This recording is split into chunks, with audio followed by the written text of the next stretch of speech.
আসসালামু আলাইকুম ভিউয়ার্স, আমি তরিকুল ইসলাম। আজকে আমরা দেখব কিভাবে মোবাইল থেকে জিমেল অ্যাকাউন্ট বা গুগল অ্যাকাউন্ট রিমুভ করতে হয়। তো চলুন ভিডিওটি শুরু করা যাক। প্রথমে আমরা গুগল অ্যাকাউন্টে ক্লিক করব, তারপর উপরে ক্লিক করার পর ম্যানেজ ইউর গুগল অ্যাকাউন্টে ক্লিক করব।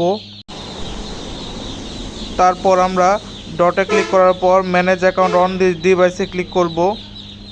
তারপরে এরকম একটা ইন্টারফেস আসবে। তারপর গুগলে ক্লিক করব। তারপরে যে কয়টা অ্যাকাউন্ট আছে সবগুলো দেখাবে। এখান থেকে আমরা যে অ্যাকাউন্টটা ডিলিট করব সেটাতে ক্লিক করব।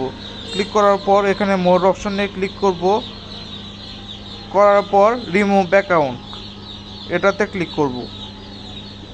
ক্লিক করার সাথে সাথেই আমার অ্যাকাউন্ট ডিলিট হয়ে যাবে। এখন আগে ছিল 3টা, এখন হয়ে গেছে 2টা অ্যাকাউন্ট। এই ছিল আজকের ভিডিও। সকলেই ভালো থাকবেন। আবারও দেখা হবে নতুন একটি ভিডিও নিয়ে। যারা ভিডিওটি ইউটিউব থেকে দেখছেন তারা অবশ্যই সাবস্ক্রাইব করবেন, আর যারা পেজ থেকে দেখছেন তারা লাইক কমেন্ট শেয়ার করবেন। ভিডিওটি দেখার জন্য অসংখ্য ধন্যবাদ।